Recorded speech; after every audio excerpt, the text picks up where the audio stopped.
UAPs, unidentified anomalous phenomena. Are they extraterrestrial, interdimensional, time travelers in origin, or are they simply a result of top-secret military black projects, false flag alien invasion psyop, drones, or other human-made aircraft? Join UFO historian Don Ecker, MUFON State Director for New York Chris DiPerno, retired veteran pilot Commander Cobra, and well-esteemed host and researcher Martin Willis as they discuss the latest news and topics regarding UAPs with a no-holds-barred approach on UAP Crossfire.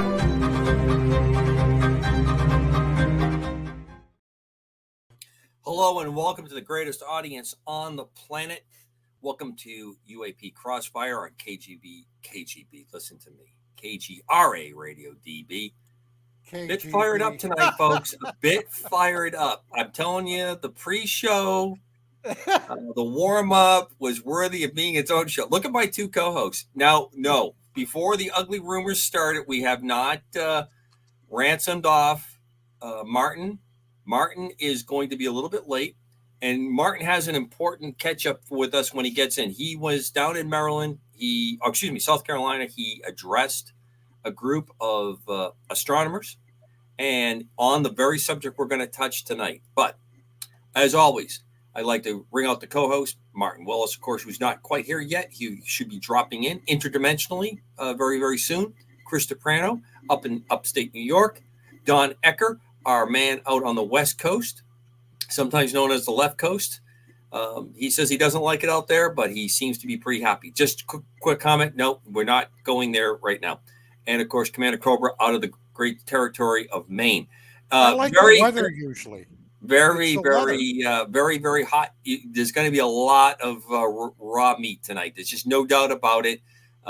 These boys are fired up, and I know Martin's going to be fired up when he rolls in on this very quickly. But before we get too far, always a tip of the hat to Bill Skywatcher, who I think was probably taking some kind of pill to relax after he dropped in trying to get us when we were warming up for the show coming up. Well, happy St. Patrick's Day to all our folks that celebrate the holiday this weekend. Obviously, I'm in the greater Boston area, so it's a big weekend for those that celebrate St. Patrick's Day. UAP Crossfire had a big week, and we'd like to announce this is the end. This is going to be our last show because the Pentagon came out and told us there's no UFOs, there's no UAPs, there's nothing to see here. Wait a minute, watch the two former police officers on the screen. Nothing to see here, folks. Keep moving along. Just pay your taxes, fund the black programs. Thank you very much for showing up. There's nothing. Commander, don't you know the government never lies?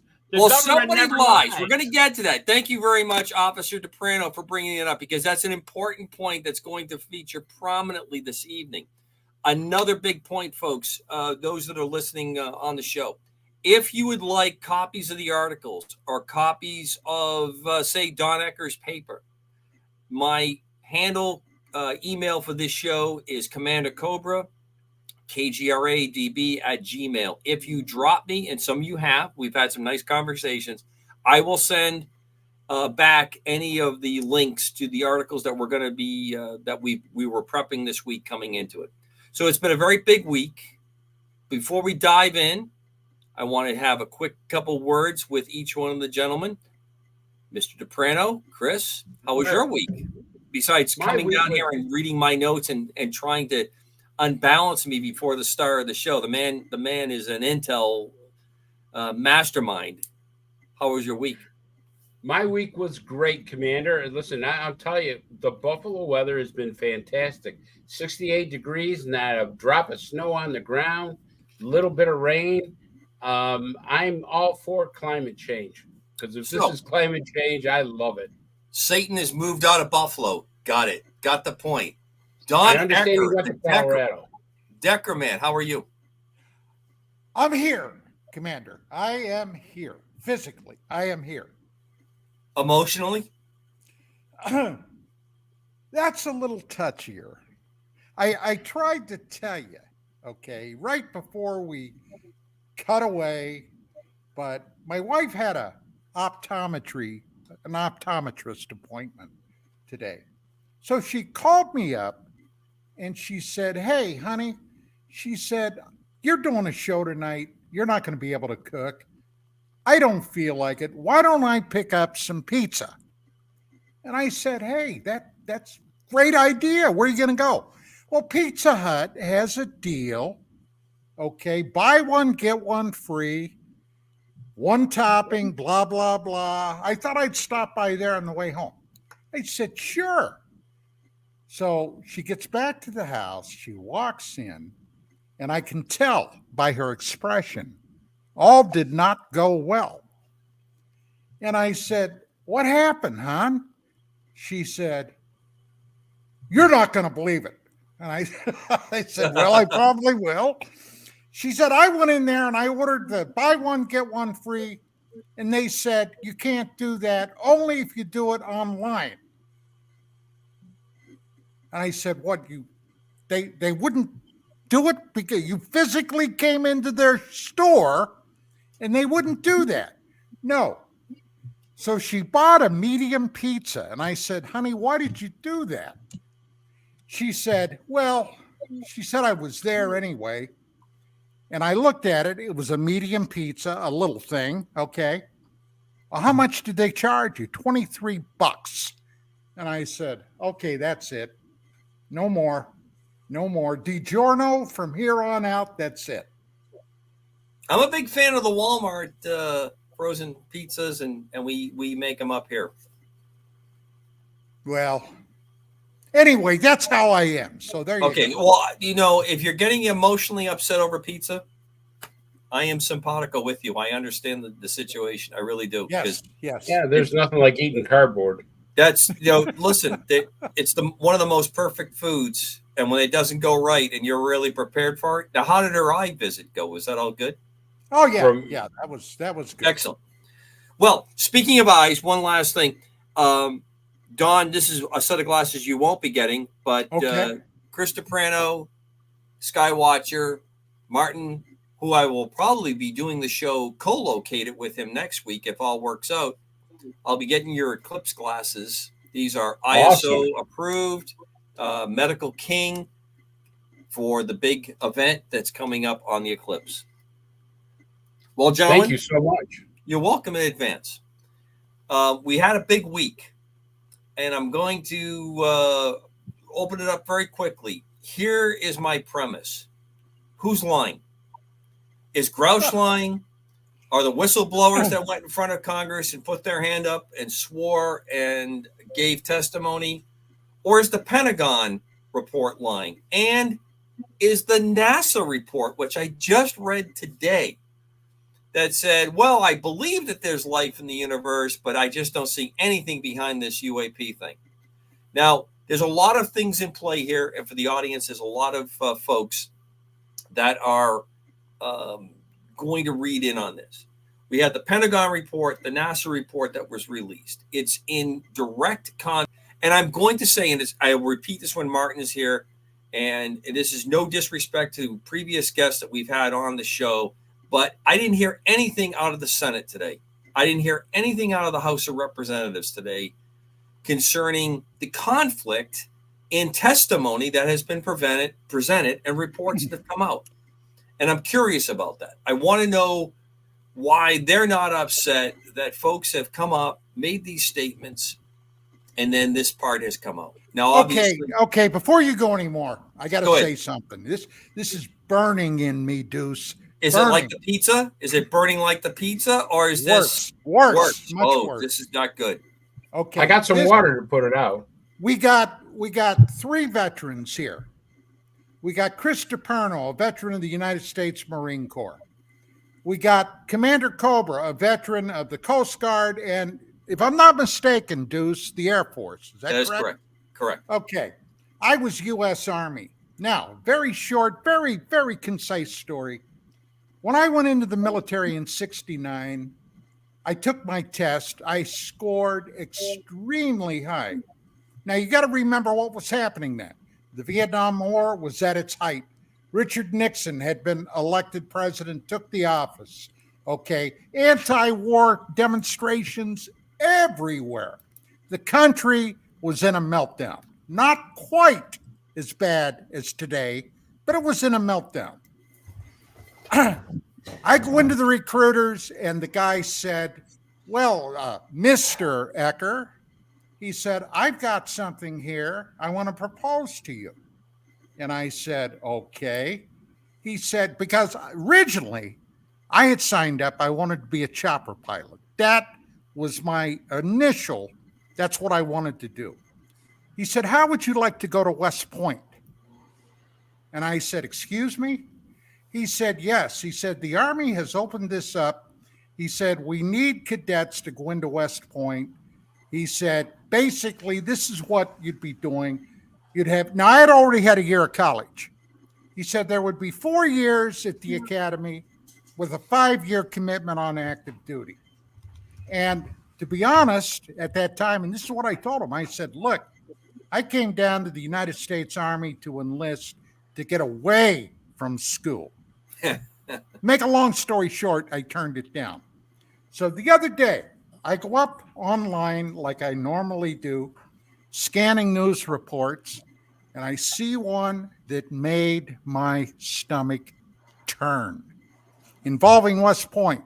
Now, my stepson is a graduate of the military academy at West Point, 1989, okay? So, I mean, I've known guys that have gone to the point.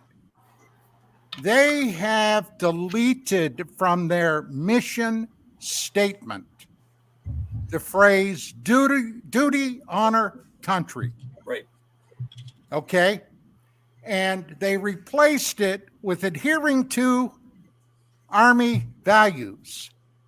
Now, what the hell does that mean? So, if you've got an established institution like West Point, over 200 years old, okay, suddenly pulling this in midstream, in the midst of all this American chaos right now, you expect me to believe anything coming from the federal government?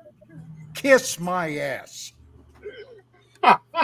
Okay, so that's a really nice segue to wish it, Martin, into the show. Good to see you, sir. Glad that you made it up safely from South Carolina. You look refreshed and vibrant, nice color. You really have stepped into the Viper pit tonight, my friend.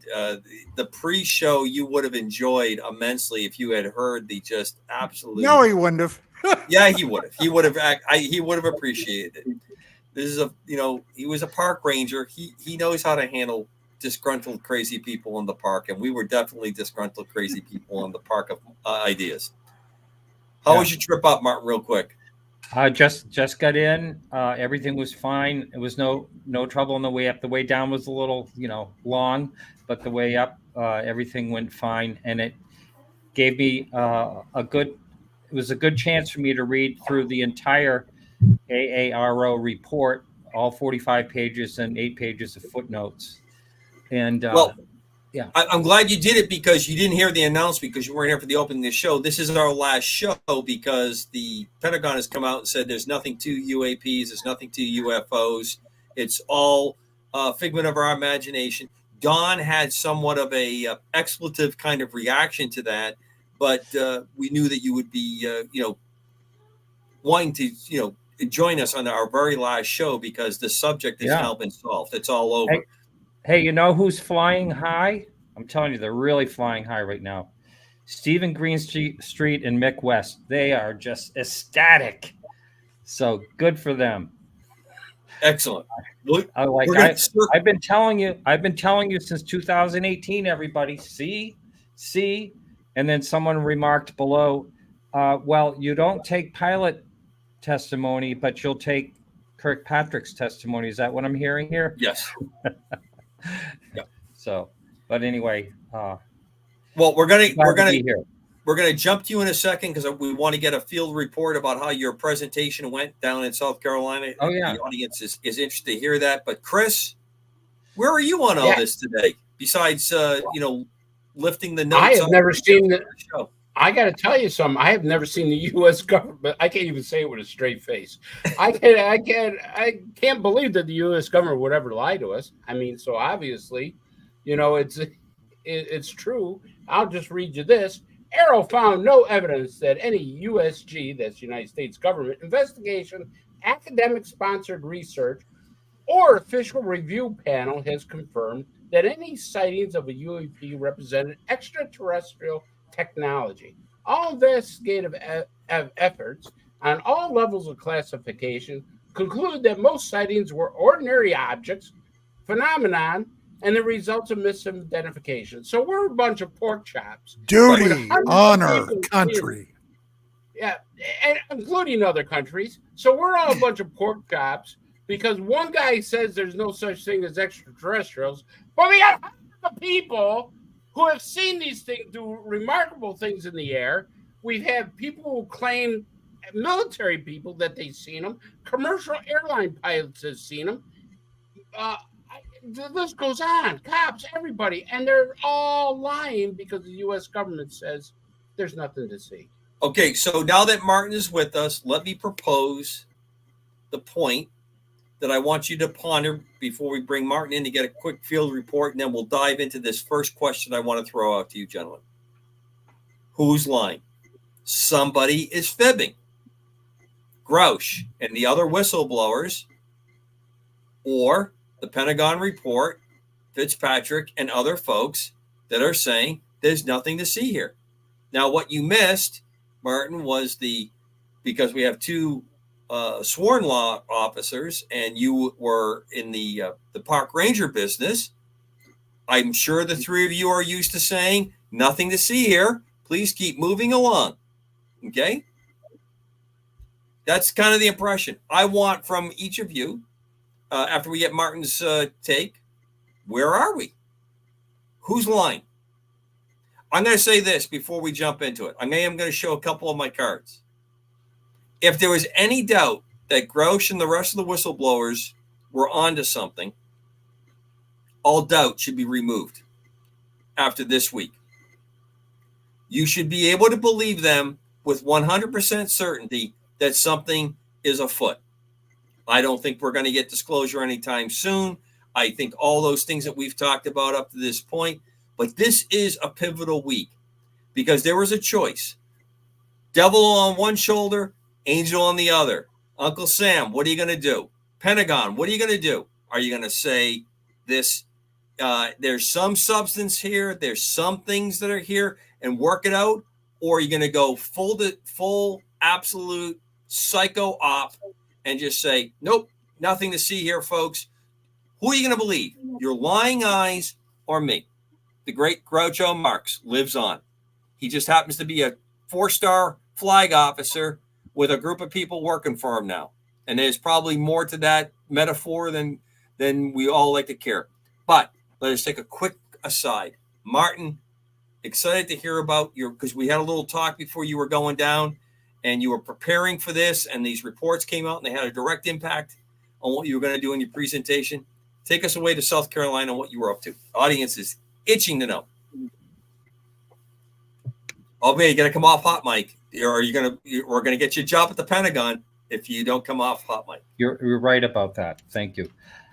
It was a great audience. I did talk about, and I actually had a little clip from Robert Powell addressing a couple of, the errors and things like that.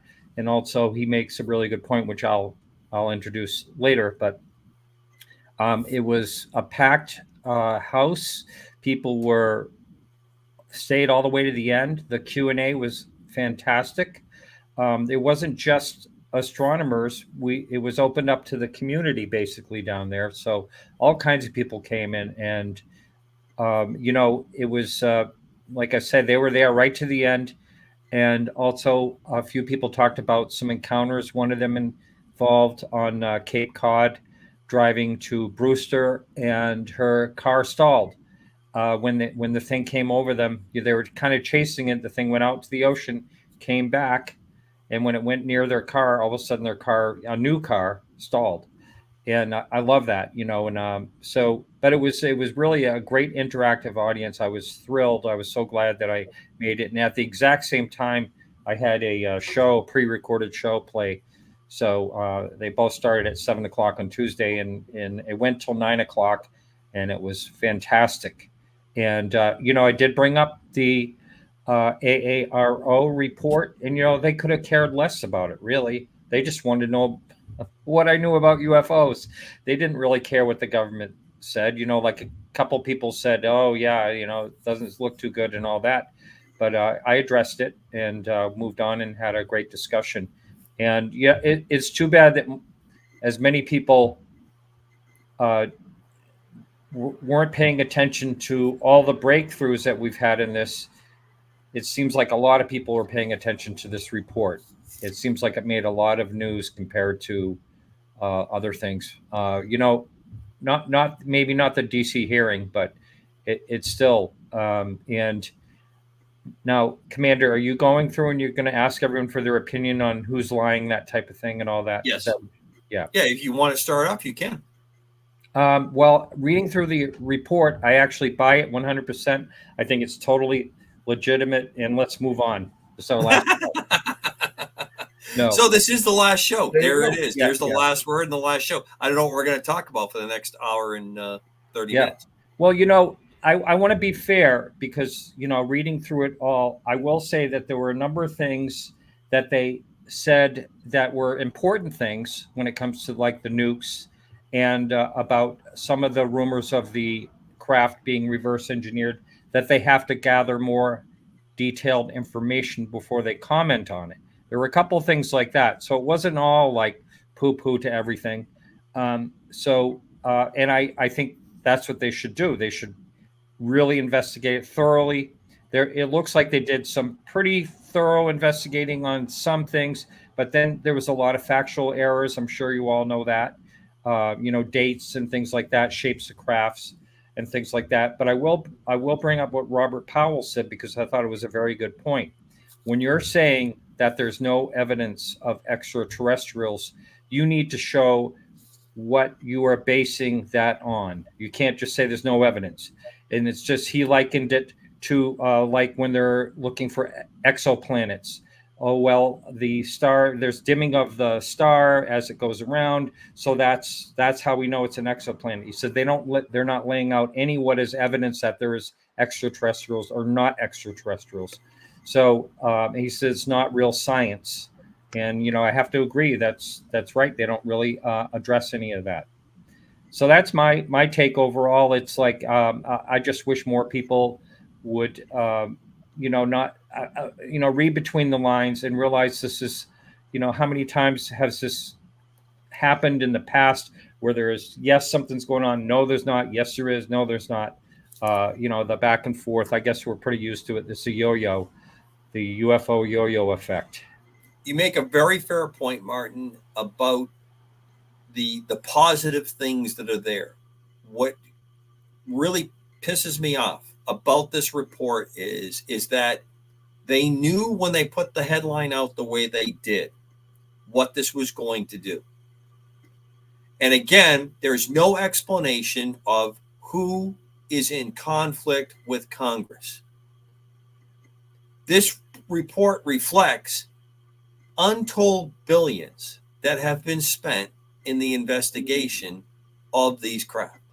There is on the books reverse engineering programs that have been, money has been spent. Taxpayer dollars have gone down this direction. And we're saying, what happened to that? None of this had any validity. There's not even a simple explanation. Now, I get when you do investigations, when you do reports, and you have to present, and there's people downrange. This is about the only modicum I will give any room and maneuver on here, that you have people that are down on the pointy end of the stick engaged with it. But the American people are not the enemy in this discussion. They're we're the folks that are paying the bills for this to go forward with. And that, if you really want to get mercenary on it, this is a big part of my anger in this. Which basically you're doing, it's an expression we used to use in the boat. And Don thinks that I've been dipping into the Sacramento wine here before I started the show, and he's partially correct. It was an extra special day. We're at the government Play-Doh factory before I came to the show tonight, and I have imbibed it just a little bit. It's close to St. Patrick's Day, so I have some excuses to lay here as reasons why I may be in the mood. But we had an expression on the seagoing side services. You're pissing on my back, and you're telling me it's a warm rain. And that's where I am with this right now. This is what's got me kind of fired up about this, because there is no retort, and there doesn't seem to be a lot of, we're going to get back to you on this. We've taken money. We've had senators in the past that have spent large sums of money that were disclosed. Skinwalker Ranch was pulled in with the Bigelow Aerospace part of it. And you're telling me all of that, everything that's gone on since we've been doing this, all of this since the National Security Act, it's for naught. Thanks very much. We're on to something new. Chris, your take, please, sir. Well, I think this report, respectfully, Martin, I think it's full of crap, because I think the thing sets us back 70 years. And the reason being is because I remember what David Grush said, and he said this absolutely many times. He said, I was briefed on what I could say and not say. And the stuff he came out with absolutely said that, you know, we're working on reverse technology. We've got crash retrieval. We got metals. We've got bodies and everything. So this report here really targets a lot of people, because, I mean, if you really see a lot of the highlighted stuff, CIA official allegedly managed a UAP program, and they denounced that. They said the CIA guy is basically lying. Alleged UAP intelligence community document, that's full of crap. Aliens present during DoD technology tests, that's garbage. Claim that a military officer touched an off-world craft. I guess Pendleton and Burroughs are full of crap. You know, here's test off-world technology. Bob Lazar, he's lying his ass off. UAP disclosure study. Interviews claim that between 2004 and 2007, the White House requested Research Institute of Virginia study. Now, I remember Bill Clinton going on the air saying, I want to know about the UAP program, and I went to research that. And Barack Obama also said, well, you know, there's a program, but I'm not allowed to talk about it. So now you have two presidents are full of crap and stuff. And UAP disclosure studies, interviewees named companies allegedly experimenting with alien technology. That's garbage. So I guess Lockheed Martin and all these other companies aren't doing anything. So they highlighted all this stuff for people to see and be able to say there's nothing here and these guys are liars. So they're basically saying Gary Nolan doesn't know what he's talking about. Grush doesn't know what he's talking about. You know, Lou Elizondo doesn't know what he's talking about. And all the other whistleblowers that have come forward, all these expert pilots who have seen stuff that say, hey, listen, I've never seen anything like this before. So it targets them. I agree with what Commander Cobra said. It targets them, so they shut their mouths. So I think we just went back 70 years where we might as well go with the Air Force and say, there's nothing to see here, folks. I don't see anything in this report that gives us any glimmer of hope that we're going to get disclosure.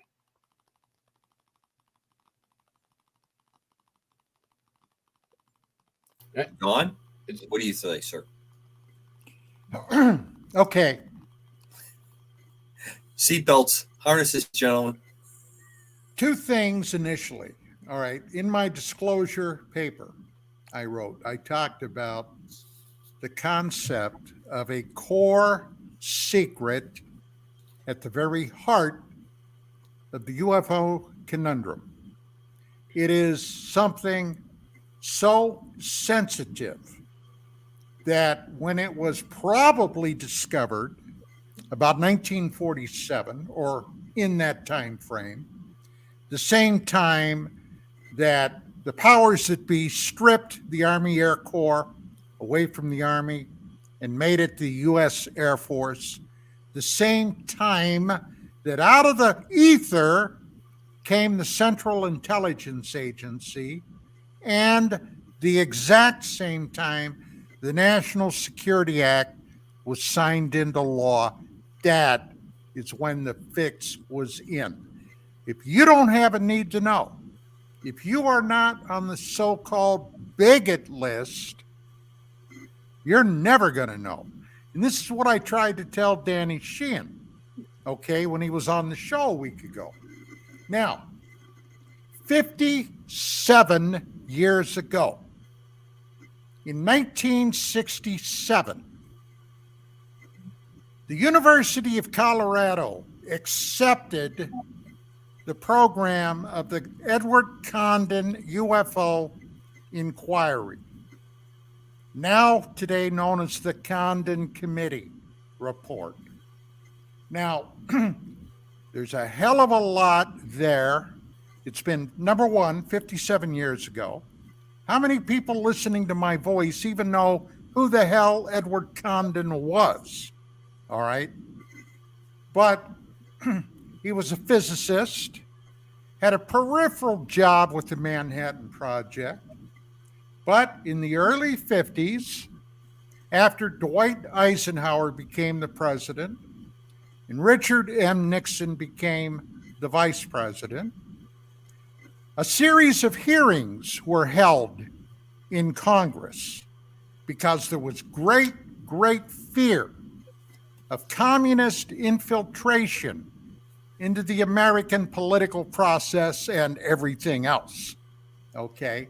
Edward Condon was one of the people called before the committee, and he and Richard Nixon clashed mightily. All right? Condon swung leftwards. Nixon was certainly not there. He was rightwards. And to make a long story short, that's a very touchy, sensitive point in American history. There's so much more I could go on there about, but it was Edward Condon that accepted the Air Force contract. Now, by 1968, everybody was wanting to know what the hell these guys were coming up with.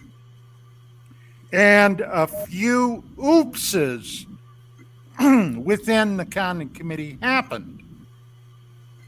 One of the committee members found a memo sent by Robert Lowe to some other people. Now, Lowe had been the administrative assistant in there. He may at one point have been a member of the Central Intelligence Agency. I could never find a clear-cut, direct roadway that he had been, but that is highly suspected.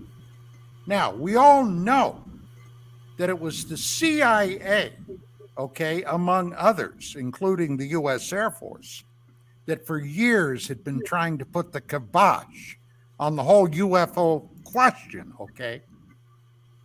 But Lowe, this memo explicitly stated that to all the and I'm paraphrasing now, ladies and gentlemen, but to all the outside observers, the trick in this process would to be make them think that we are a bunch of objective but non-believing scientists coming to a conclusion that there's nothing with the UFO thing. Well, among others that got a copy of that memo was Donald Kehoe and NICAP, but he certainly wasn't the only one. Another one was a man by the name of James E. McDonald, which I'll be talking more about down the road. But this caused that damn near process to entirely derail. There was also that year an election, a presidential election, and Richard Nixon ended up winning that election. Well, part of the process of getting this Blue Book thing closed out, the Condon Committee closed out, was to get it done before Nixon took office. Now, why, you might ask? Well, make a long story short, Richard Milhous Nixon had a very long memory. And Richard Milhous Nixon never forgot who was on his enemy list. Condon was one of those people. The fear was, and this is a little behind the scenes baseball, he was a big enough prick that if they didn't have this thing done, okay, he might just reopen the whole thing, if nothing else, to shame Edward Condon. And, hey, by default, the U.S. Air Force. Nixon, incidentally, had been in the Navy during World War II. So, no love lost there. Now we look at today, okay? Well, ladies and gentlemen, the more things change, the more they stay the same. We've got another contentious presidential election coming up. This whole UAP thing, it's big news in some quarters. And I'm looking at what they did at the Condon report as to what just came out of this document. And it's almost a carbon copy replay. All right? Now, look, we know you don't have thousands and thousands of witnesses talking about the same damn thing. All right? Seeing strange things in the sky, performing impossible maneuvers, outflying our fastest jets, making fools out of our naval aviators, all right?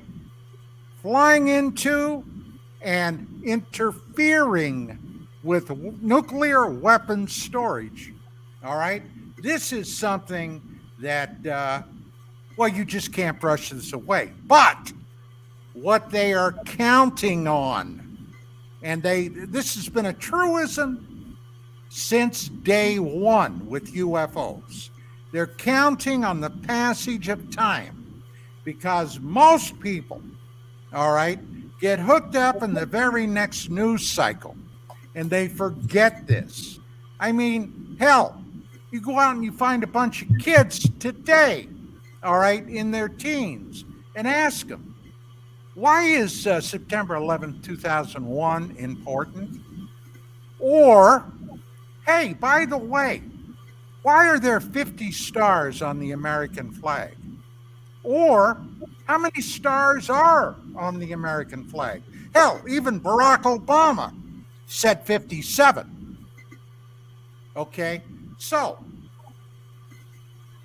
time passage is one of those things that is basically an enemy. And that's why a show like this, all right, is so important, because we keep this information fresh and alive and report on what's happening right now.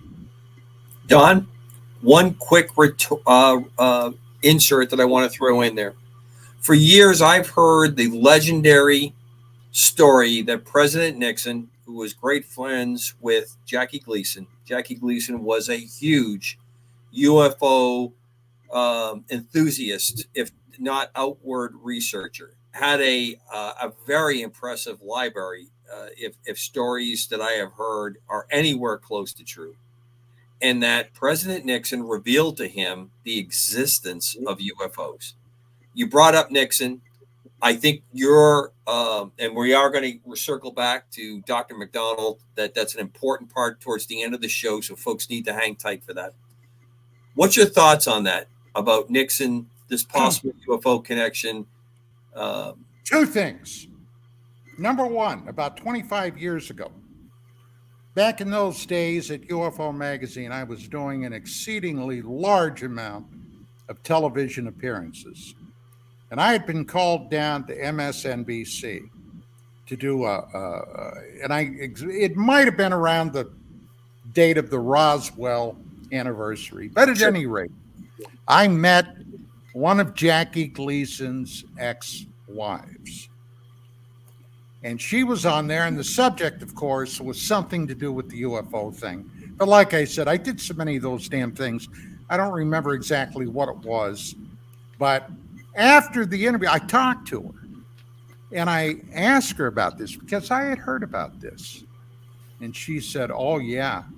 She said when Jackie came back to the mothership, now, incidentally, the mothership was what Gleason called his home. Right. It was actually built like a flying saucer. Right. In New York, okay? So they called it the mothership. She said he bounced off the walls for a couple of weeks. Now, basically, this is the story. Let me stress, this is the story. I wasn't there. Right. But Nixon, okay, was down at one, it might have been Homestead Air Force Base down in Correct. Florida. That's how I've heard it. He had gone by, he and Gleason had been, or were big golfing buddies, huge. And of course, Nixon knew that Gleason had a deep abiding interest in UFOs. So one night he drove by where Gleason was living, went up to the door by himself, no Secret Service guys, nothing. Got Gleason. Gleason was, according to his wife anyway, blown away. They got in the car. Nixon took him to the Air Force Base. They waved him through. The guards, they knew who the president, okay, commander-in-chief. He drove to this obscure building, guards everywhere, got out. They went into the building. Gleason said he took him back to a room that had some freezer cases in it. And in the cases were these diminutive bodies of alleged ETs. And he showed them to Jack to let him know you're on the right track. Well, if that's true, and his wife claimed it was, according to Jackie, it just put him into another dimension. Okay. So there you go, Commander. That's about what I know about it. Well, it's always because your reach back to the history is important. For Wildcat Mahoney, no, we're talking Homestead Air Force Base. This would be long before it was badly damaged in the really bad hurricane. I can't remember. I think Boris was the hurricane. I don't remember which one. And also, Rob UK, you talked about if this doesn't exist, why would they do the Gremlin radar system? It's a very good question. I think the answer, the pat answer you would get out of the Pentagon is, well, that's to track any kind of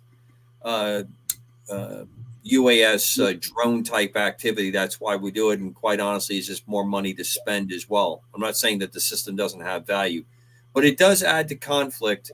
Why, if UAPs don't have any existence as extraterrestrials, I think the answer would come back as, well, we're still curious what these things are because they're most likely an enemy power. So the folks in the chat, whatever reason tonight, I'm not allowed to join you in chat. It's blocking me out. And I saw that Wyatt had put something in there, and I made, you talked about your reaction to Corbell.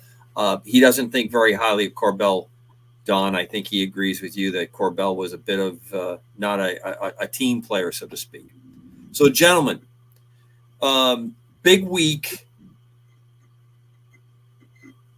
Who do you, like I said in the opening, I really find that this makes any doubt that it doesn't mean that everything that the whistleblower said is correct, because a lot of times you can be shown things that are a deception to cause you to become an unreliable or to weaken your testimony. That's not uncommon that these things happen, especially if it's organized. What really threw me off in this, and we'll grab this as we're going up to the first break. We're about 10 minutes out from the first break, and I want to get this around the loop. I don't understand the play here. And then what I'm talking about the play is that I think Don lays a very, very convincing case why this came out when it did, how it came out, but not to have any kind of explanation to what has gone before. And we live in a time now where people have no problem saying that previous administrations, previous flag officers, previous whatevers deceived, were deceptive, didn't do things the way they were supposed to, were derelict in their duty. I don't understand how that part is left hanging out, that we have spent untold treasure on this to be told we don't have it and it's not definitive. I don't want to upset people. I believe in climate change. I don't believe in man-made climate change is the driving factor, because the process of the information is flawed. It is you're pulling data that you agree with and you're excluding data that you don't agree with. That's not how the scientific method works. In this process, I don't understand why they did what they did. Don's explanation of timing really resonates. I think it really hits close. Chris, you're kind of nodding. You've got that fatherly, grandfatherly look in your eyes. I think Don has a part of it, but I think this is, I'll be honest with you, I think this report is because there's a lot of fraud and money. I think that we have seen a lot of money go to different special assets programs that Don has said, and we have seen billions of dollars go unaccounted for. And part of it could be this was more of a cover-up. Now, the closer we get to getting to the truth of this, the closer we're going to get to where this money fraud is going. I tell you, and Don and I have talked about this. We can talk about government operations, and there have been murders because of these government operations. There have been billions of dollars stolen because of these government operations.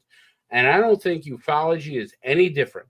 I think people in private corporations and stuff, there is always an amount of fraud. How much? I don't know. But I truly believe that this part of this, and because of this, is because of money. And people who've gotten a lot of money out of this are become scared of disclosure, because that's the first thing people are going to ask is, well, how much did you spend on reverse engineering? How much did you spend on this technology? How much did you spend on this? And when they can't, remember, the Pentagon cannot account for half their budget. We give them billions of dollars, and they say, well, half of it, we don't even know where it went. So I think there's something that is forcing them to do this, to shut this down, because I think we're getting close to somebody maybe going to jail. And that's what I'm thinking. Excellent point, Chris. I like to say that Jan, spot on in your comments in the chat. The government is too big. It is out of control. And when you lie, the only thing that's going to get you, the truth isn't going to set you free when you're lying at the level these folks are. Can I just say one more thing, Commander? Because Martin. All right, let me think about. Yes, you can.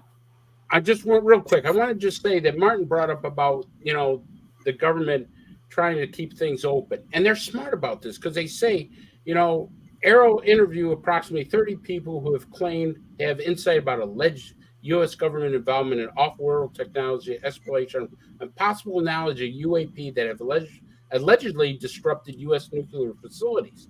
So they go, well, we really can't take their testimony as it is. We got to have more proof. Now, Commander, Martin, you guys are all smart enough to know that somebody didn't say, well, where are the records? Where's the paper trail? You don't shut down a nuclear facility and not have a paper trail. The U.S. military, you can't go take a crap without a paper trail. So you're telling me there's no paper trail to this? That nobody asked for? Well, where are the documents? Where are the logbooks? Does that make sense? Absolutely. Martin, take us to the break. Well, a couple of things. We've seen this before. 1952 flap that was major over, Washington. DC for those 3 weekends, and then UFO reports everywhere, and everybody's getting excited. It's like a frenzy. So then they come out, and basically, it was Samson, I think his name was, talks about how a lot of these are hoaxes or naturally explained. But then he does go on to say that some of them are seen by credible people of incredible things, that type of thing. And then he assures the people that they're not, foreign, or it's not the U.S. that is doing it. It's kind of like, and then the Robertson panel comes along, and part of their deal is, debunk everything, and the ridicule factor starts. So they address the hot potato at the time. We have a hot potato in the last couple of years, ever since 2017, and they have to diffuse it. And if the Air Force can't answer exactly what is going on in our skies, it would horrify people. There is something in our skies. If you notice in that report, they didn't talk too much about, yes, there is a real phenomenon happening. They didn't say too much of that. They kind of skipped around that part. But they do agree a real phenomenon is happening. They've said it many times over the years since 1947, the twining and on and on.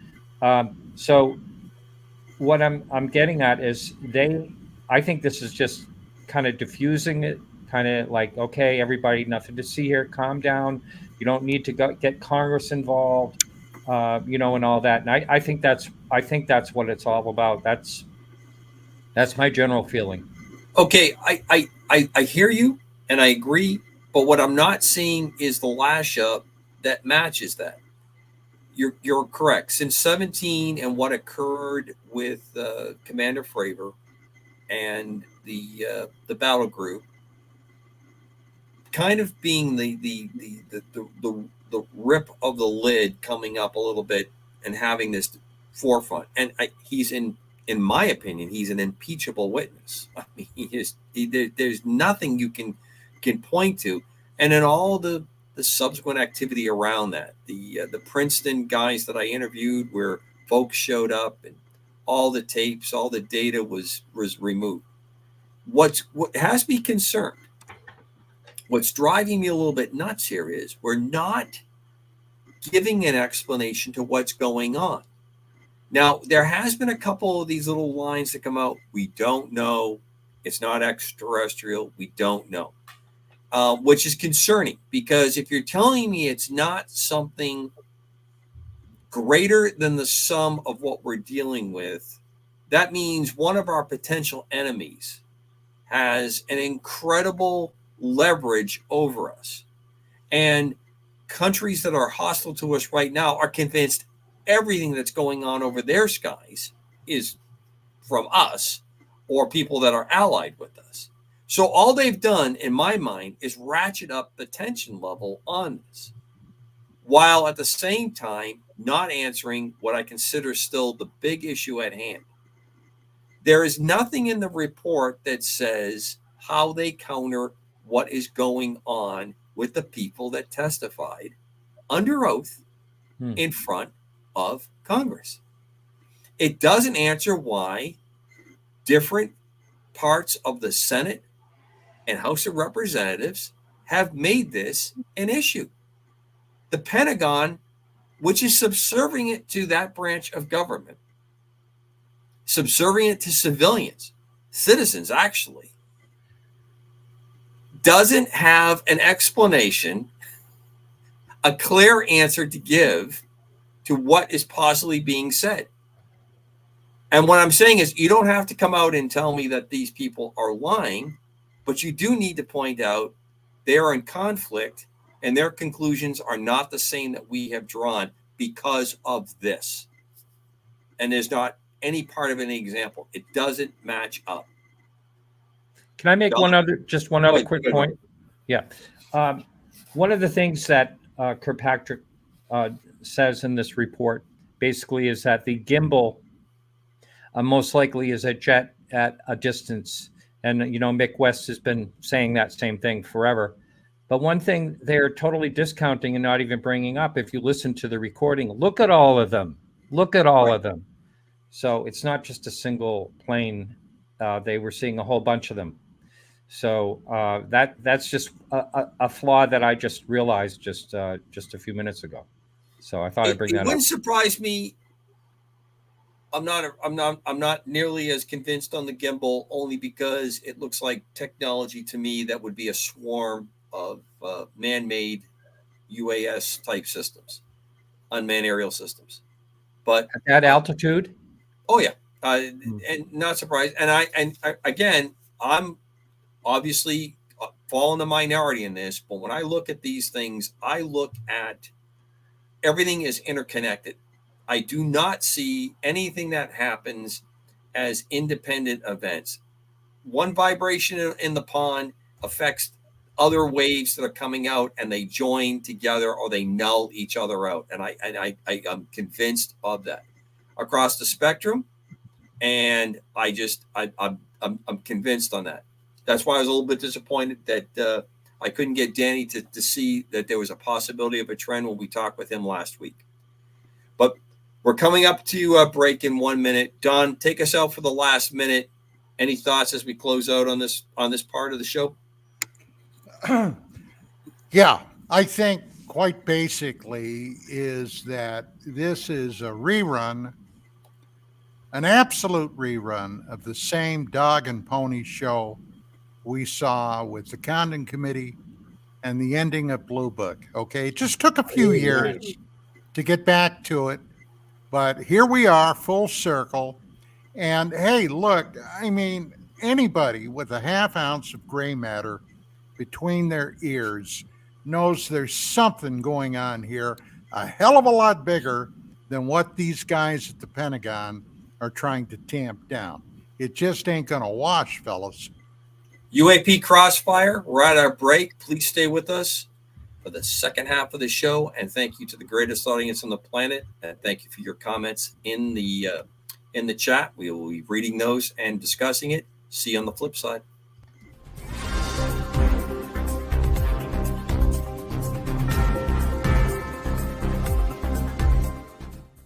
Hey members, the new KGRA DB app is now available on iOS and Android devices. Gain on-demand access to any KGRA DB programming. Download any show directly to your mobile device to listen or watch on the go. Go to the App Store and search KGRA DB.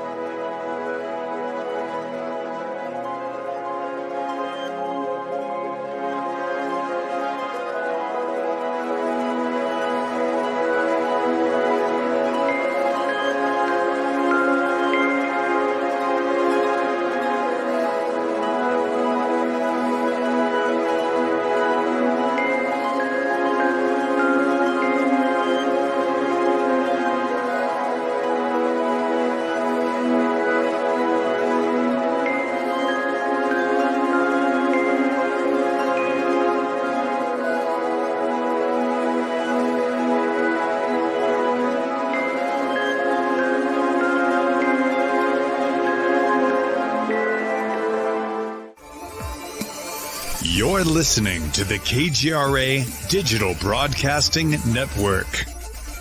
We provide unparalleled coverage of trending news in the world of ufology, cryptozoology, and paranormal phenomenon. Whether you're watching our video live stream or listening to one of our audio programs, you are getting the best from world-renowned researchers and hosts, guiding you through topics the mainstream won't touch. Miss one of your favorite programs? No problem. Head over to the members area at kgradb.com for access to our massive library of award-winning content. Make contact, stay connected. Only at kgradb.com.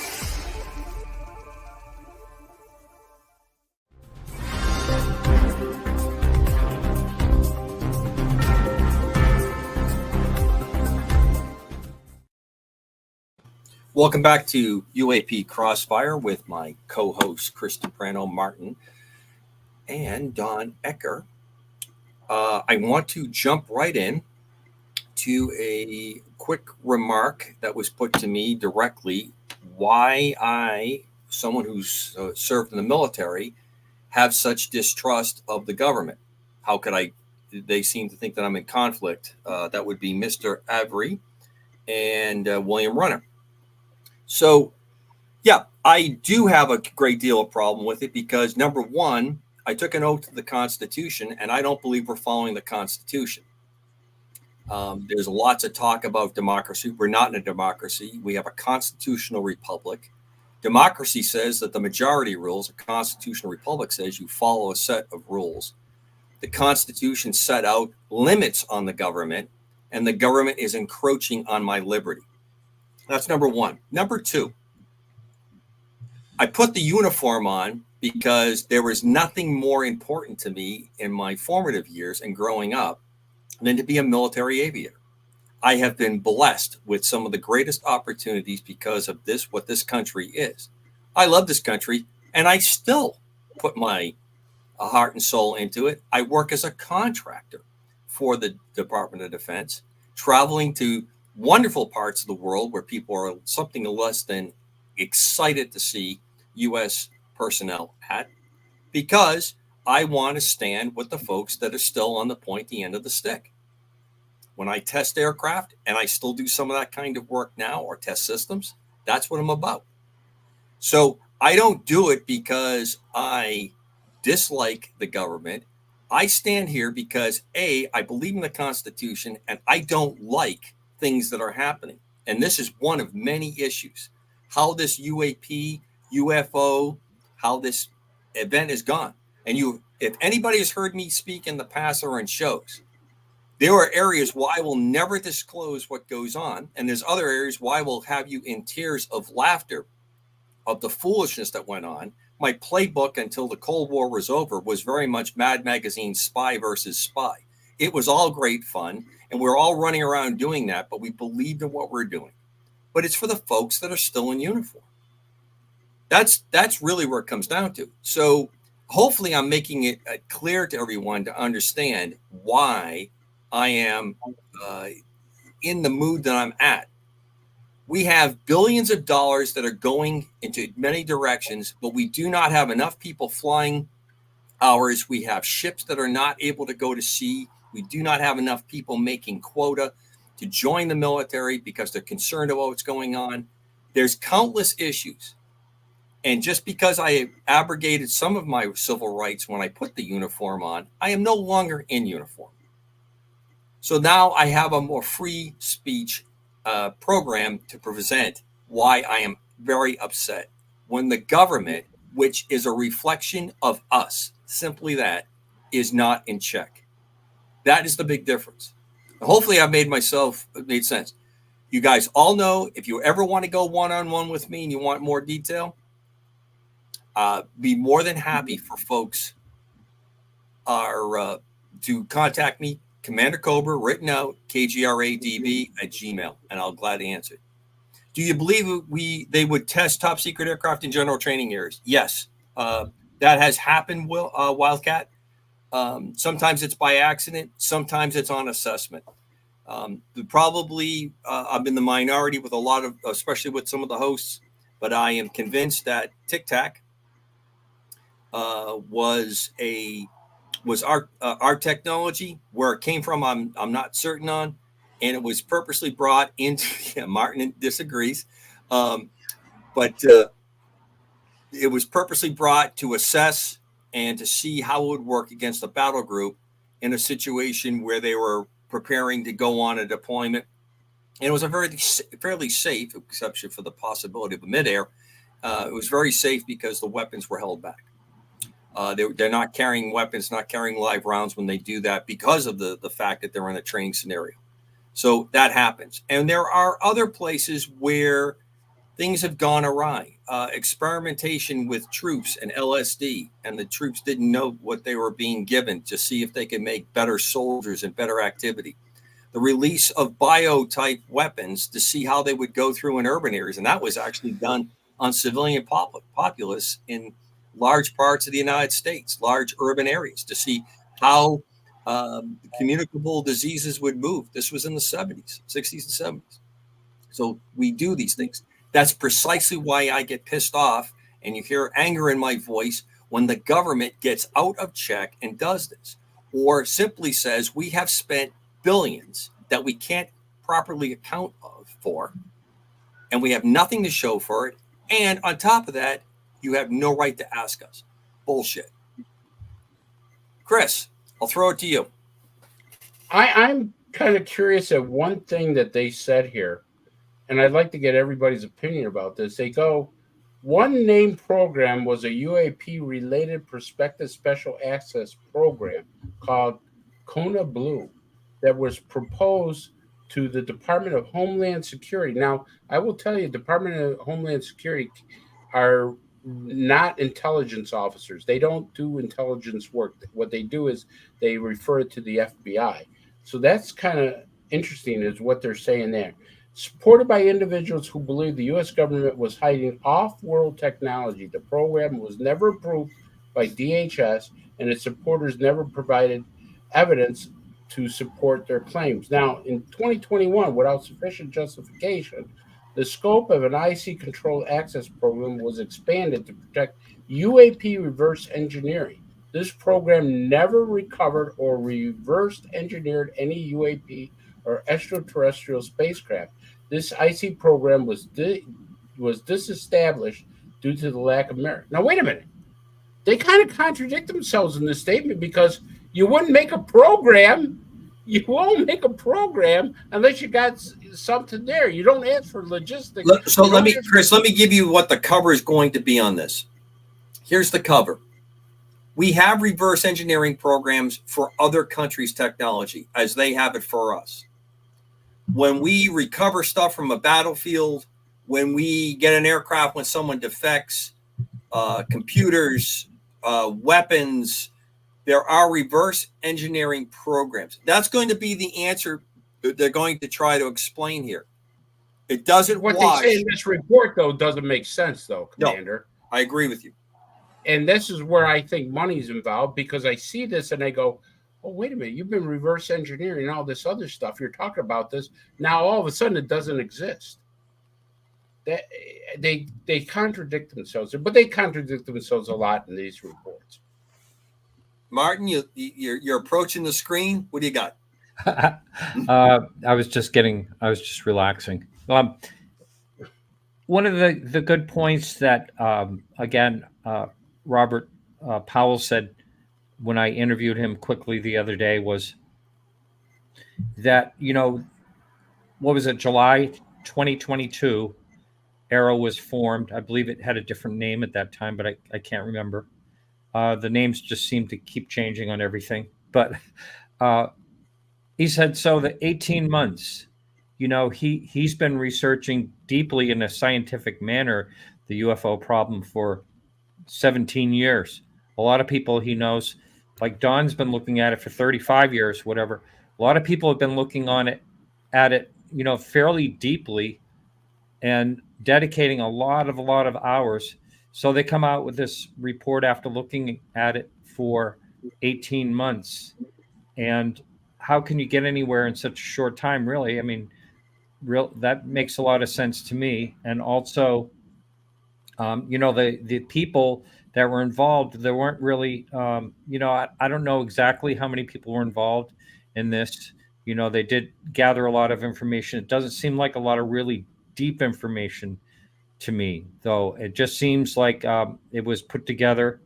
I'd be really interested to see what Volume 2 comes out as, but I can almost guarantee you that it's going to be another headline that's going to diminish the whole situation. But we'll see. And what is your reasoning behind that, Martin? Why do you think they want to diminish it? I want to get your idea, because your opinions are very important. So what is your idea why they're trying to diminish it after all these whistleblowers have come out?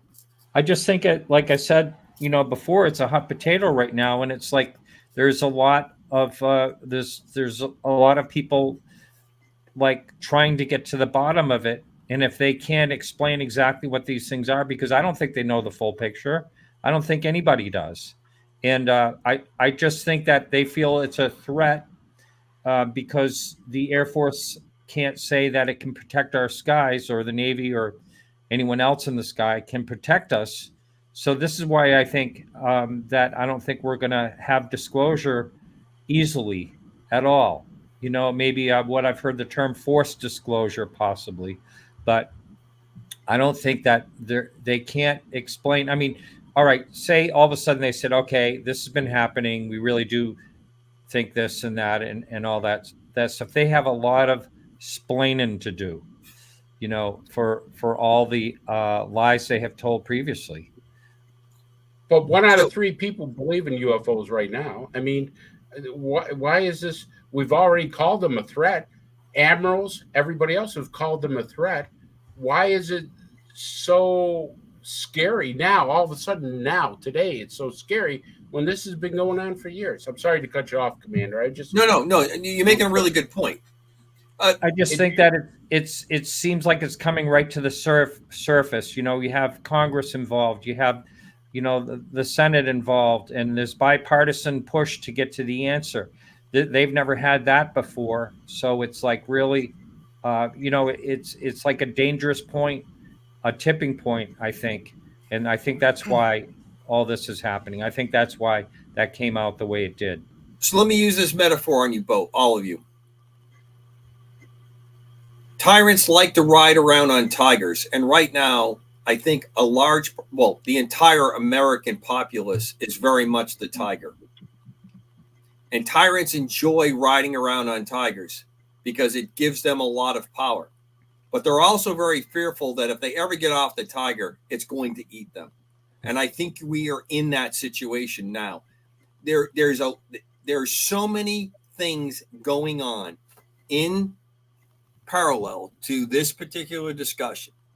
I mean, I can give you a case in point, a spectacular argument on why I am not for this hugely popular bill to shut down TikTok. I don't like TikTok. I don't use it. I have nothing to do with it. I think it is a very bad thing from the Communist Chinese Party. Bad. But I also was around when we came around with the Patriot Act. And I was in uniform when the Patriot Act came out. And I had people telling me, hey, if you don't do anything wrong, what are you worried about? What am I worried about? This goes against the Constitution in all respects. And what happens when someone decides that now something that wasn't wrong is wrong because they sit in the majority of power and they just assign it? For example, saying there are only 2 genders, which have been true for all of human history. Or what happens 10 or 15 years. And Don, what happens now when you say the Pentagon's come out and said there are no UAPs, and anyone who engages in social media in programs like this that have a counterpart are a threat to the good order and keeping of this country and are holding the country back? Couldn't happen, right? North of the border where we all sit, hate speech not defined is now punishable by going to jail for 5 years to life.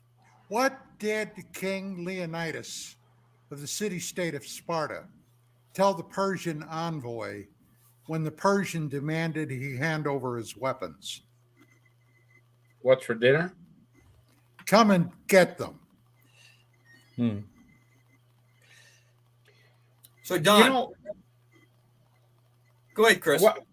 I just want to say the point that what you said, Commander. There was at a congressional hearing where a congressman turned around and said, you know, people who give false information on UAPs should be held accountable on a misdemeanor. That's correct. That's kind of scary. Representatives who were downstairs in the congressional subway. Remember when they had the interview when we played it a few shows back, and they were talking about that's when interdimensionality was the word of the week. Everything was interdimensional, and Grouch had the private behind closed doors session, and they all came out, and they were convinced there's something to this. Somebody's lying. Somebody's committed at least a misdemeanor. Did we see anything in that? I didn't notice anything in that report about interdimensional. Nope. I don't think. They just focused on extraterrestrial and non-human intelligence. So is that telling us something, Martin?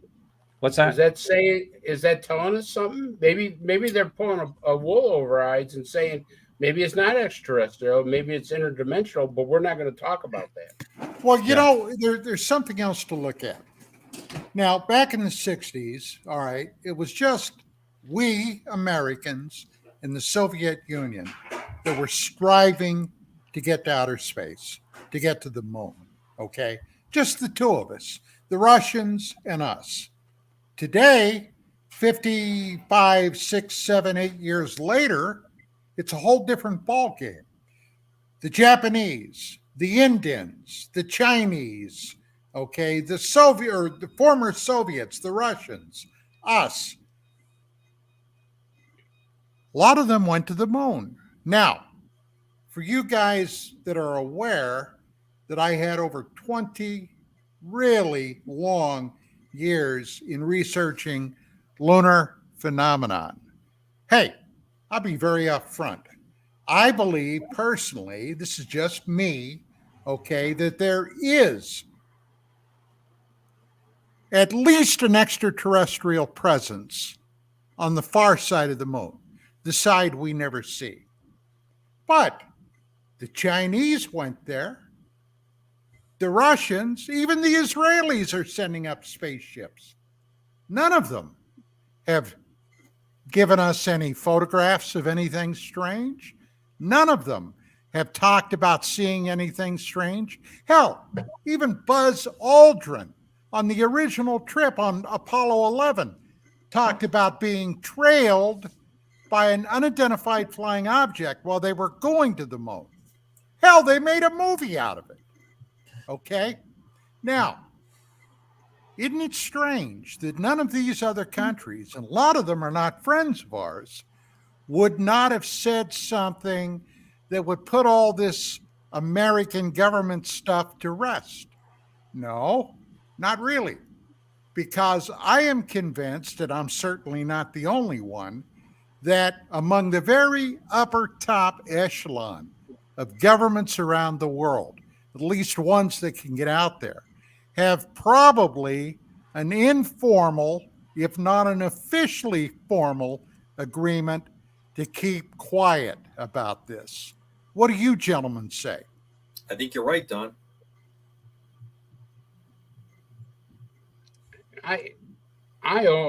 Let's face it, Don, we're all here because we believe in extraterrestrials.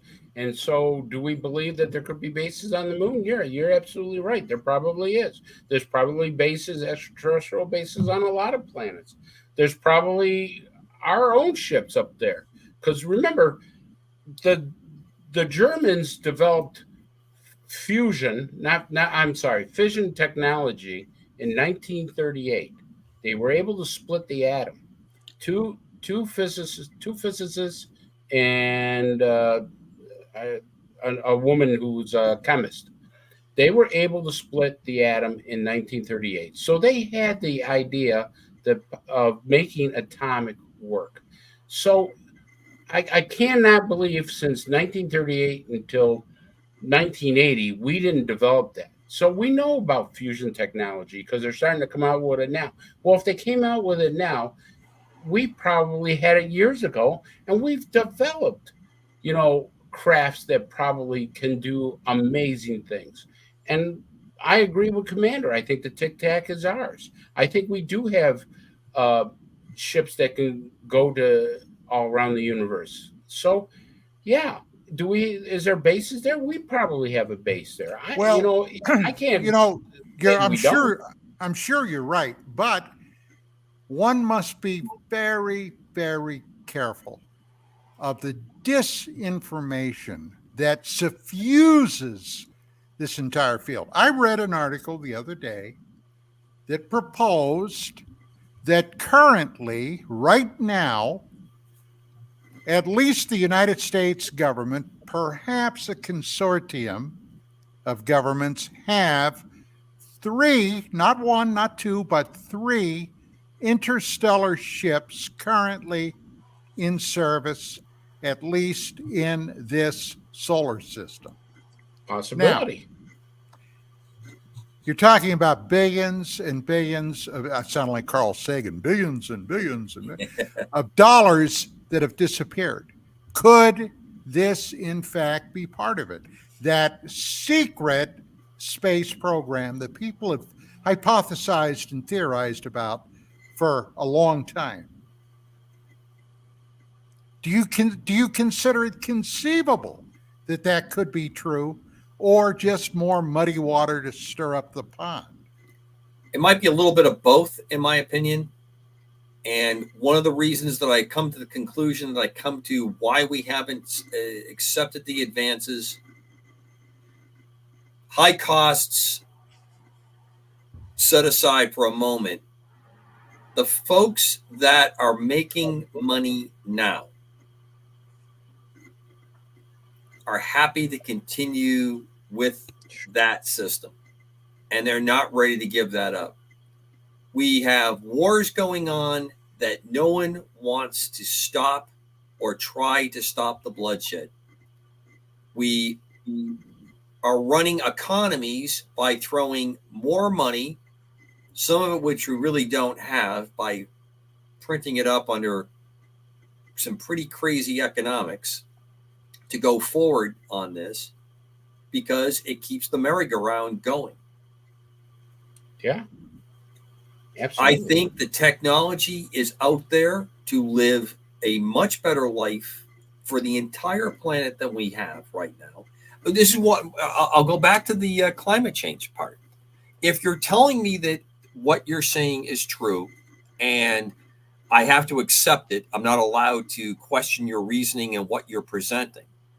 Where obviously that burr is very deep in my backside on my saddle on this part.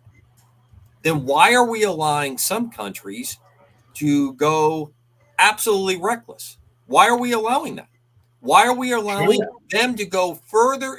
Why don't we just say, look, India, China and India are good examples. Why don't we say, okay, look, we were really, really bad. Western civilization is bad. Everything we've done is bad. But how we're going to fix it is we're going to make sure that the cleanest, most efficient power that we can come up with, fusion or fission. Obviously, fusion is close at hand. You countries will get that breakthrough technology. You've got the largest populations. We're going to go move forward. Very Pollyanna statement. But we have a huge military might, and you must cut back, because if you don't, Armageddon is upon us. This is going to happen. This is my biggest problem that I have with the government and self-appointed bettors telling me this is how it is. And the same thing happens in the UAP world of investigation. Self-appointed bettors, I cannot check their work. I can't look at their figures. And I am told, you just accept it. It's the way it is. Sure. I'm not going to. Sorry.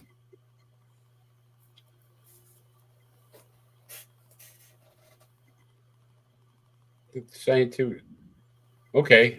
By the way, speaking of Armageddon, I haven't heard anybody mention that Vladimir Putin has once again drawn out the nuclear saber, and he's been waving this thing around. Now, question. Let me ask a question. Who here among the four of us believe that that maniac would be tempted to actually use it? Oh, I think he's tempted to use it. And I think the reason he's saying it is, if the types of weapons that are being sent to the Ukrainians continue to press deeper into Russia, and it's going to cause him to have internal strife, it's going to cause him to have problems within the confines of Russia. He's letting folks know, I'm going to make this stop by using the best tool that I have. And I am not ever going to defend Putin.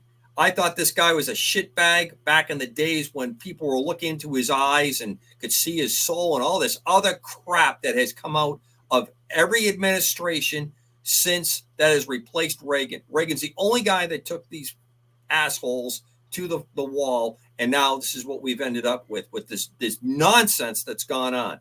We're going, wait till after the election, I'll be able to work with Vladimir, and Vladimir wasn't even the sitting president at the time. Hot mic off Obama.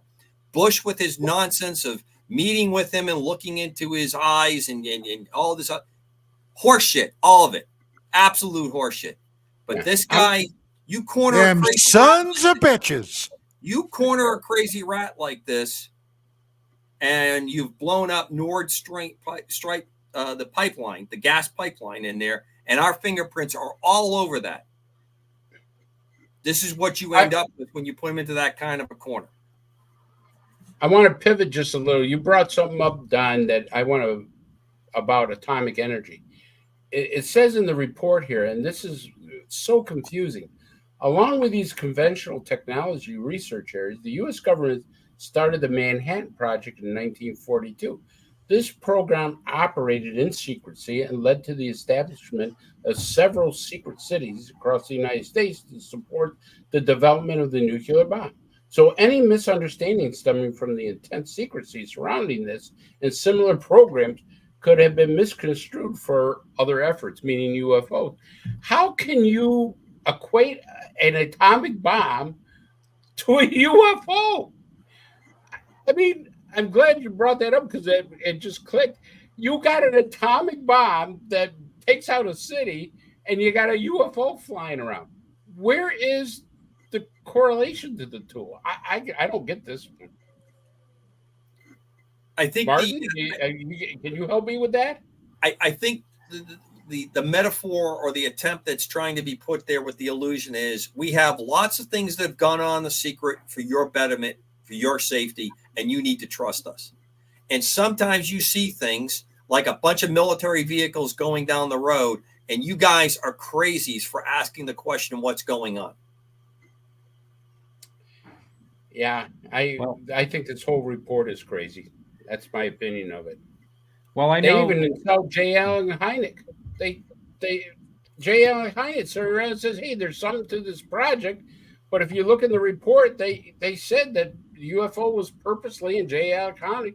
We're supposed to debunk everything. You're going back to my original point. Who lied? Exactly. I'm not going to ask you who's going to be held accountable because we don't hold anybody accountable anymore. I'm not even going to insult you guys and the audience that someone's actually going to be held accountable. Yes, I think this is a direct shot at the whistleblowers to try to knock down what they have said, what's been entered in congressional record, to really put a peg against their testimony, their participation in the process. Martin, you look like you're ready to say something. Come on, boss. Oh, well, okay. Here's Mario Woods. Now, Mario Woods was in the Air Force security, and he was at Ellsworth, South Dakota. Correct. He had a UFO came over missile site November 5, and they didn't know what the alarms went off. So he went out there with another security member to see why the alarms were going off. And this thing was looked like the sun, as big as the sun. It was sitting over the missile site. He looks over to the guy driving the truck, and he's frozen on the wheel, just sitting there like this. So he's like trying to get his attention or whatever, and he's just looking straight ahead, frozen. And so then he sees beings coming up to the car. Last thing he remembers, next thing, he wakes up, he sees a wall, he's outside in the mud, laying on his back, looking up at the wall of a dam. He's 14 miles away. He has no idea. They were looking for him all night, has no idea how he got there. He testified about that for 4 hours and 19 minutes to AARO. He and I become, we talk a lot. He's a great guy. So he testified, and I kept looking in the report to find anything about his testimony. And the one thing that it keeps coming back to the report, they will mention this about a nuclear site, that about a nuclear site, and they'll say, but we don't have any corroborating data or something like that. Where's the paper trail? There has to be corroborating data to his situation. He was debriefed. There was someone strange showed up, and all that type of stuff. But I believe his story. I don't think there's anything that he's embellished about that. He gets emotional talking about it. He's not, it really affected him. It's a form of PTSD. There's no ifs, ands, or buts. I can't say that everything that people say, how they conclude, is accurate, but I'm not saying what they didn't experience didn't happen. That's what drives me nuts when we don't have any paperwork on it. You look at what went on with the Rendlesham and the kinds of things that went on with people involved with that to get things squared away. These are all, some of them remain career people. Immediately get short notice orders to Korea where the press can't easily get to them because Korea is not a country that easily allows them to get to a military site. This just happened. And when you draw those 2 points, you're commander, come on. You're putting too much together. You're stringing things together. No, this just doesn't happen unless there's a reason to make these things happen. Where's the paper trail? You don't have an incident like that without something being put in a logbook or some kind of debriefing notes. And there's nothing in the report where they said, hey, this guy, whether he was telling the truth or not, which I believe he probably was telling the truth. Right. But they never said, we went to go find a paper trail, which is investigation 101. Right. And Chris, how about when it finally does come out, it's redacted. Everything but the title page to the yours sincerely, and everything else between it is redacted out. So that's there you go. There's your files. There's your FOIA. There you go. All right. Before we get too far down the line, and we're working up, Don, you got to let's get into this. What we're going to be going after for the next couple of weeks, because you opened up with it on the show. Dr. McDonald, the Condon Committee, and what's old is new again. Well, James E. McDonald is a name that today is, especially among the newer people taking part in UFO, UAP studies, is a name that's probably not known at all. In the 60s, James McDonald was a true force to be reckoned with. He was an atmospheric physicist out of the University of Arizona.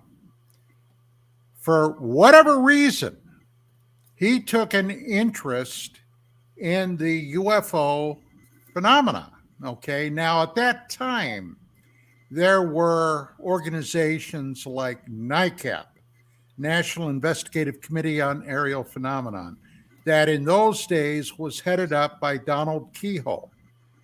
Now, Donald Keyhoe was a graduate of the Naval Academy, entered the United States Marine Corps, became an aviator, and he was leading one of the very first squadrons of Marine aviators into Guam when he was involved in an air crash of some type, and he ended up being medically retired.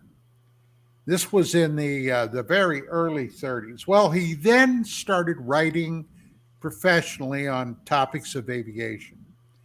In 1946, 47, with what was happening in the skies above Europe, the Foo Fighters, then the Ghost rockets, then Kenneth Arnold's sighting of something near Mount Rainier on June 24th, 47.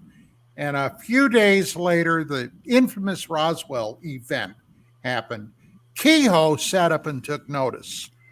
Now, because of his military background, Keyhoe began interfacing with a lot of his academy classmates and classmates from other military organizations like West Point. Now, Kehoe was personal friends with Roscoe Hillenkotter.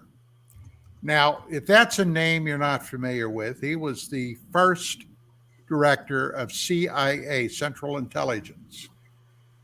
Hillenkotter ended up sitting on the board of NICAP. Well, they were making a lot of fuss about getting congressional investigations in the 60s. And then James McDonald popped, figuratively speaking, out of the woodwork. Began going around speaking to professional groups and what have you. And it was basically, he took on people like Donald Menzel, who was the head skunk at the garden party for skeptics. He was a Harvard astronomer. The guy had incidentally been involved with intelligence matters during the Second World War. That's something they kept pretty well hushed up, okay, which told me the fix was in with Menzel from the get-go. And people like Philip Klass, all right, that's when he began his work with the idea to supersede Menzel as Menzel was growing older. Now, McDonald had been a naval cryptologist during the Second World War and often did jobs kind of like Commander Cobra as a civilian consultant for the Navy.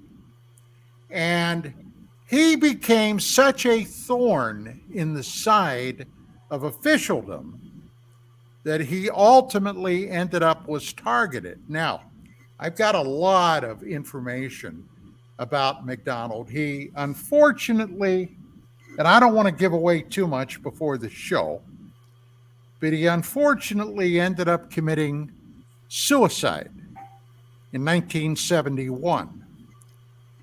It was incidentally his second attempt at suicide. Now, I did a lot of research on that. I knew personally Ann Druffel, who wrote a book on McDonald. Firestorm. Yeah. Firestorm, that's correct. Yeah. Who wrote a book on McDonald. And McDonald was in many ways a tragic story. But the man did some monumental research and investigations in this. Currently, down in the University of Arizona, all his files are down there, including recordings that McDonald made, okay, during the course of his research, with hundreds and hundreds of witnesses, all types of cases, everything from military base encounters to other things. But you can't get to them. They will perhaps, if you call ahead, let them know that you'd like to come down and review some of this. They've got to vet you for whatever reason, okay? But they won't just let anybody come in and see it or get it. I mean, Jesus, the guy's been dead since 1971. What the hell is the big secret? And a buddy of mine, a friend of mine by the name of Wolf McCarran, was the sound and audio guy that actually took all these recordings and transferred them into digital. I mean, hell, they're just sitting there in digital format right now. But we're going to have a lot to talk about McDonald. He had some other things going on. I've got to be careful. I know some items about his domestic situation, although I'm sure his former wife is probably now deceased, and he's been dead for years. So, yeah, but there were some squirrely things there. But to just give you one hint of the dirty tricks that some of these sons of bitches pulled on McDonald. McDonald was sent by the Navy down to Australia on some type of operation, kind of like Commander Cobra recently did in the Middle East. And when he got down there, he, of course, at that time was very well known in the media. Some Australian television stations got in touch with him and interviewed him on camera. And he did one or two radio programs down there. Well, Phil Klass, we all remember Philip Klass, right? Senior editor, Aviation Week, Space Technology, backstabbing little shitheel that he was. And I, by the way, saved his sorry ass from getting pummeled at the Pensacola MUFON Symposium in 1990 by pushing a 250-pound drunk away from him. Klass was a short little guy, and he was in his 60s then. And then I shamed Phil into buying me a bourbon and water. Okay, I said, Phil, I just saved your ass. You ought to at least buy me a drink. And he did. Top shelf, I hope. Yeah. But anyway, he wrote the Navy a letter accusing, and by the way, Klass did the same thing to Stanton Friedman. Correct. When Friedman was moving up to Canada, claiming that he was down in Australia doing his private UFO research on the Navy's dime, okay, which caused a lot of problems for him. So, I mean, there were some dirty deeds being carried out on him then, and it kind of puts you in mind of what's happened recently, according to Grush, his wife being threatened and so forth. And as a matter of fact, the other day, when Chris and we were having a private conversation, and I was telling him about this idea about Jim McDonald, and he said, well, I'm not going to tell your story, Chris. I don't know how much you can even go public with it. But a certain female that was threatened and attacked at a UFO. Yeah, I don't know. No, okay. I can't. All right. I'm sorry. No, that's fine. Don't worry about it.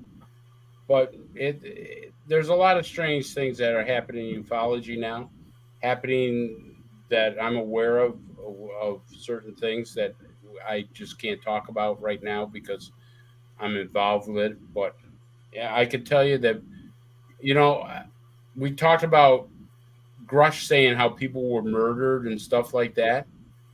Well, after digging into his statement, people have been threatened. People have been physically assaulted in the ufology field by people of unknown. And I was kind of shocked because I didn't quite, believe it, or I was hesitant to think that was a thing. But after digging into it, I found out that some of that stuff is extremely credible.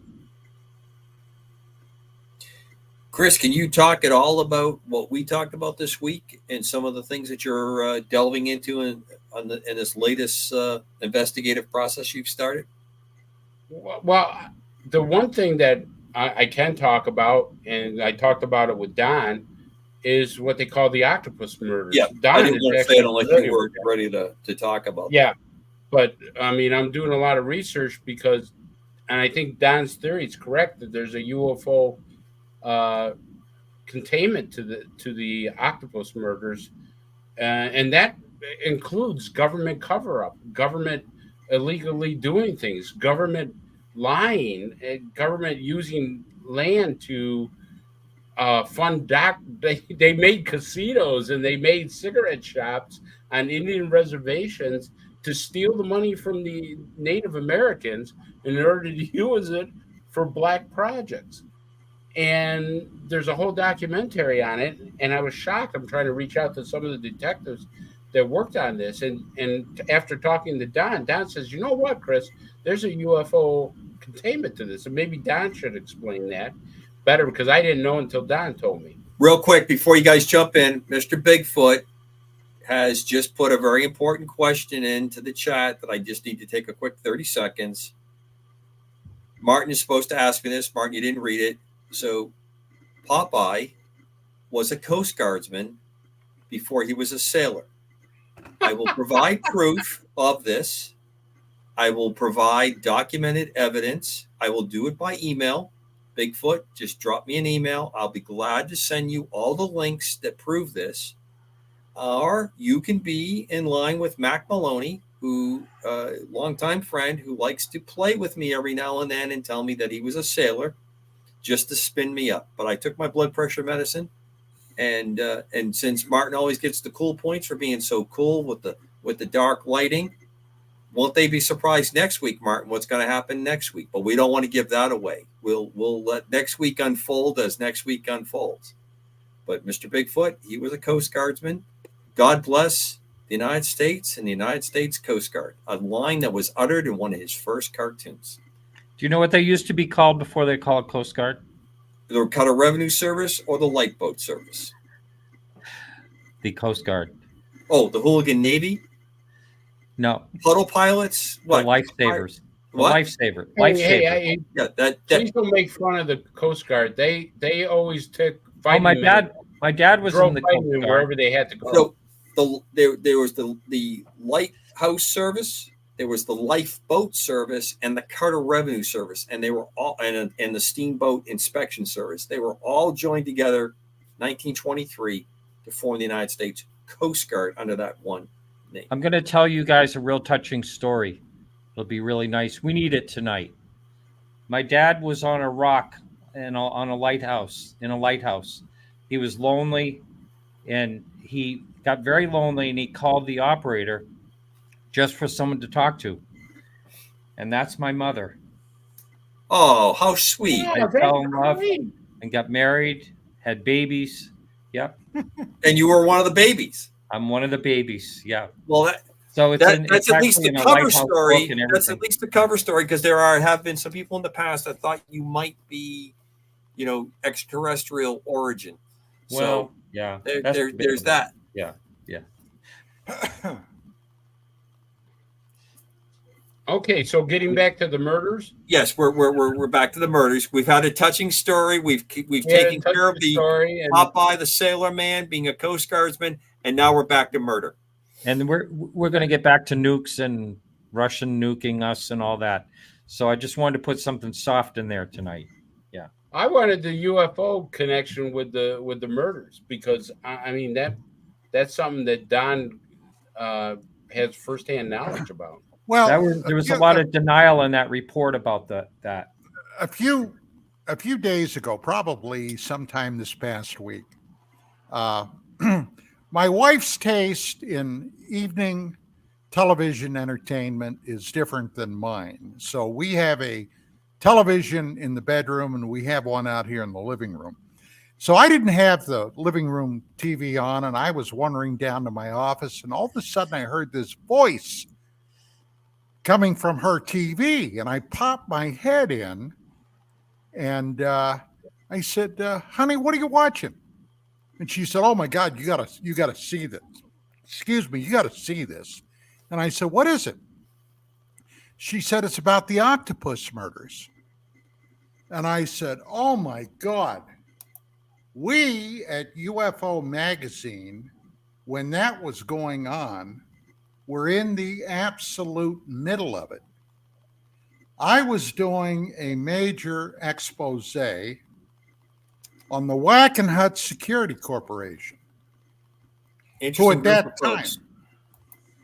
that time was providing security for Area 51. Okay. The Bob Lazar story was still huge at that time.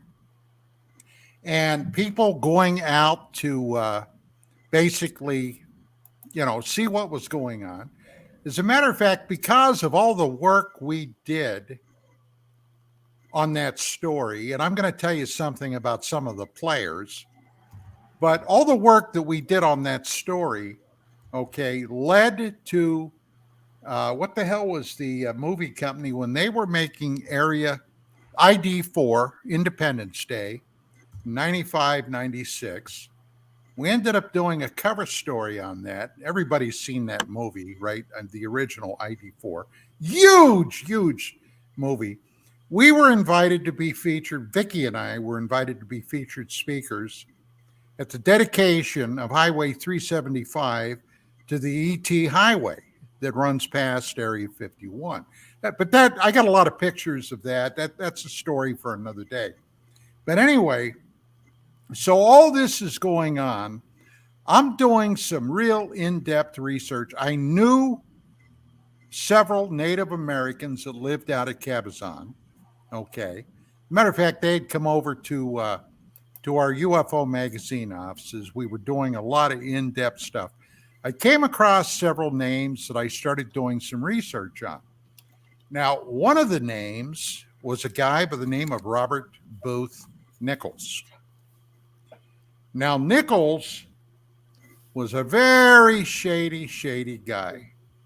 And on one of the stories that I had been involved in with hard copy, okay, the producer, I knew the producer, a guy by the name of Dean Vallis. I knew him very well. And Dean heard me mention this guy's name to somebody. And he pulled me aside. He said, hey, what do you got to do with that guy? And I told him what we were working on. He said, hey, Don, he said, be very, very careful. And I said, okay, what are you talking about? Because, I was still all toxic masculine and all that kind of crap, right? He said, well, the story is that guy kills people. Oh, okay. All right. And of course, the main crux of the whole octopus thing was and he was whacked, he was murdered, Danny Casolaro. Okay. There were other people that got involved in the octopus situation. One of them was Jim Keith, who was, Jim, unfortunately, now is no longer with us. He's deceased. But he did a book on the octopus that we also have a copy of here. But this was a very, very shady thing. And it also involved a major computer company and a type of software. If you look it up online, it was called Promise Software, which was an intelligence coup for somebody because the data and type of computer works that they were using this for, okay, had been designed supposedly by the NSA with a back door that anybody could go in and compromise all your files, everything, all right? So there were a hell of a lot of things that encompassed this.